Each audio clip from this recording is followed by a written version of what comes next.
Asalaamu calaykum dhamaan bulshada ku xidhan channelkayga waxaan halkan kusoo gudbinayaa dhibaatooyinka haysta daadadka gobolka Togdheer ee roobabka Ilaahay shubay iyo waxtar la'aanta ay ku hayaan maamulka gobolka Togdheer iyo dhagaha ay ka fureystay dowladda Somaliland gobolka Togdheer.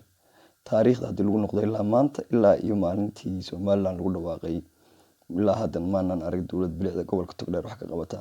Hase ahaatee bulshada gobolka Togdheer waxaan u gudbinay barnaamij la yiraahdo burcadii la hilmaamay bilicdii la ilaaway maayirkii beenta sheegay. Marka ay arrinku yahay dhammaan war-saxaafadeedada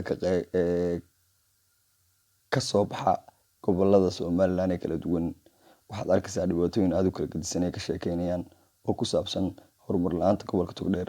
Haddaba su'aasha meesha taalla calaamad su'aashu saaran tahay waxay tahay horta horumar la'aanta gobolkan yaa u sababa ma bulshada ma hogaamiyayaasha la doortay ma dowladda Somaliland ma dad gaar ah wax qabad la'aanta Somaliland ka haysta xagga dowladda hoose maxay tahay yaase la xisaabtama maamulada ka jira gobolka Togdheer.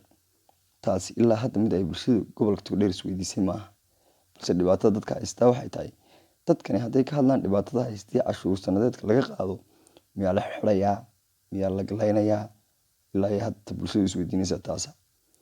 Balse ha ahaatee ilaa iyo maanta Somaliland la goon istaageeda lagu dhawaaqay ilaa hadda waxa la arkaa maayarees ka daba imanaya gobolka Togdheer xalna u waayay dooxa kaliya magaalada dhexmara sidii biyihiisa ama wax soo saar ugu samayn lahayn ama u jibin lahayn ama meel kale u geyn lahayn.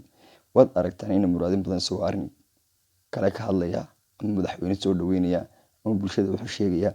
Hase ahaatee weli may dhicin dhaqaale dowlad hoose leedahay oo bridge qurub ah ka gudbo lagu sameeyo la bridge baa ku yaala labadaba taariikhdooda weyn oo ay ku soo baxeen labadaba ganacsatada dalka Somaliland ka mid ah oo gobolka Togdheer loo dhistay. Balse ha ahaatee miisaaniyadda dhaqaaleedka sayladda gobolka Togdheer oo qura iyo miisaankeedu sanadkii wuxuu gaadhayaa lacag $50,000 u dhigata marka aan lagu darin miisaaniyadda dhaqaaleedka kale ee ka bulshada guryaheeda laga qaado iyo ka cashuuraha gaadiidka laga qaadaba. Waayahay lacagta intaa la eega $100,000 u dhiganta bishii sanadkiina u dhiganta lacagta $2 milyan iyo dheeraadka xagee ku dhacdaa nin jeebkiiba ma dad kala.